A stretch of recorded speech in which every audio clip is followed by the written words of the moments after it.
নেইমারকে বিশ্বকাপ দলে রাখা কার্লো আনচেলোত্তির অযৌক্তিক সিদ্ধান্ত, এমন দাবি ব্রাজিলের সাবেক গোলরক্ষক ফার্নান্দো ভেলোসোর। বিশেষ করে ফর্মে থাকা পেড্রোর বিকল্প হিসেবে নেইমারকে কোনোভাবেই মেনে নিতে পারছেন না তিনি। তার দাবি, নিজেকে প্রমাণে ঘরোয়া লিগে বেছে বেছে দুর্বল দলের বিপক্ষে খেলেও ব্যর্থ হয়েছেন নেইমার। হেক্সা মিশনে ব্রাজিলের ডাগআউটে কোচ কার্লো আনচেলোত্তির নাম ঘোষণার পরই অনিশ্চয়তা ভর করে নেইমার ভক্তদের মাঝে।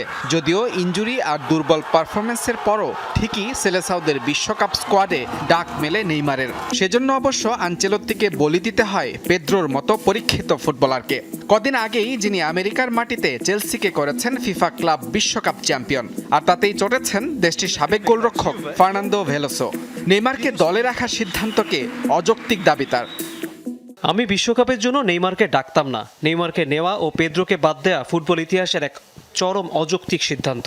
পেদ্রো সব টুর্নামেন্টের সর্বোচ্চ গোলদাতা, আর নেইমার যেখানে রেকোলেতার বিপক্ষেই খেলতে পারে না সেখানে সে বিশ্বকাপ দলে। নোভা ব্রাজিল ক্যাম্পো অনুষ্ঠানে নেইমারের বিষয়ে আরও বিস্ফোরক তথ্য দেন ভেলোসো। ঘরোয়া লিগে বেছে বেছে দুর্বল প্রতিপক্ষের বিপক্ষে খেলেছেন নেইমার, তারপরও নাকি মেলেনি সফলতা। নেইমার বেছে বেছে ম্যাচ খেলেছে। সে পালমেইরাস, ফ্ল্যামেঙ্গো ও বাহিয়ার বিপক্ষে খেলেনি, কিন্তু সে রেকোলেতা, রেড বুল ব্রাগান্তিনোর বিপক্ষে খেলেছে। শুধুমাত্র দুর্বল দলগুলোর বিপক্ষে খেলে নিজেকে প্রমাণের চেষ্টা করেও ব্যর্থ হয়েছে। শুধু নেইমার নয়, ব্রাজিলের বিশ্বকাপ দলকেই দুর্বল দাবি ভেলোসোর। বললেন, নেতা হিসেবে মন্দের ভালো নেইমার।